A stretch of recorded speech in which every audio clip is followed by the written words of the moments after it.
মাত্র এক সপ্তাহে ফলোয়ার সংখ্যা ছাড়ালো 20 মিলিয়ন। এক্স হ্যান্ডেল বন্ধ হওয়ার পরও থামেনি ককরোচ জনতা পার্টির ঝড়।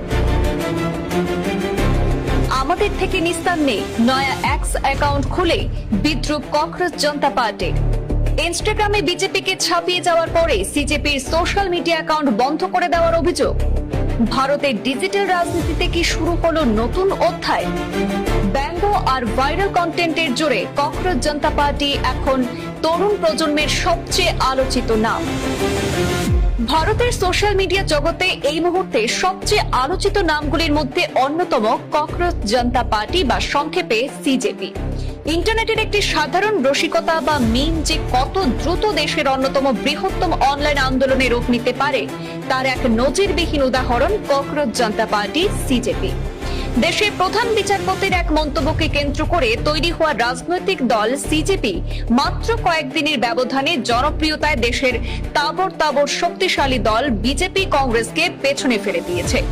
ব্যঙ্গাত্মক পোস্ট, রাজনৈতিক কটাক্ষ, বেকারত্ব থেকে শুরু করে মূল্যবৃদ্ধি নানা ইস্যুকে সামনে এনে খুব অল্প সময়ের মধ্যে ব্যাপক জনপ্রিয়তা অর্জন করে নিয়েছে এই অনলাইন প্ল্যাটফর্ম। ককরোচ জনতা পার্টির প্রতিষ্ঠাতা অভিজিৎ দীপকে নিজেকে কোনো প্রচলিত রাজনৈতিক নেতা হিসেবে নয় বরং ডিজিটাল প্রতিবাদের কণ্ঠস্বর হিসেবেই তুলে ধরার চেষ্টা করছেন।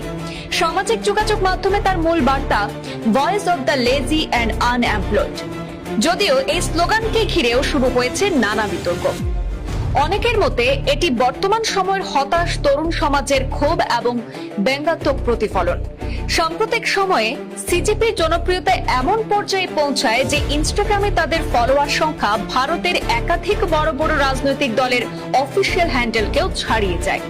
বিভিন্ন রিপোর্ট অনুযায়ী বিজেপির অফিসিয়াল ইনস্টাগ্রাম ফলোয়ার ছিল প্রায় 8 থেকে 9 মিলিয়ন। কংগ্রেসের অফিসিয়াল ইনস্টাগ্রাম ফলোয়ার ছিল 13 মিলিয়নেরও বেশি। আর বর্তমানে সিজেপি অর্থাৎ ককরোচ জনতা পার্টির ফলোয়ার সংখ্যা 20 মিলিয়ন পেরিয়ে গিয়েছে। তবে জনপ্রিয়তার এই উত্থানের মাঝেই শুরু হয় বিতর্ক।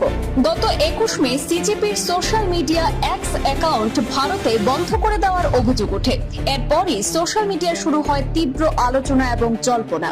এই ঘটনাকে কেন্দ্র করে সিজেপির প্রতিষ্ঠাতা অভিজিৎ দেবকে অভিযোগ করেন তাদের জনপ্রিয়তা রোধ করার চেষ্টা করা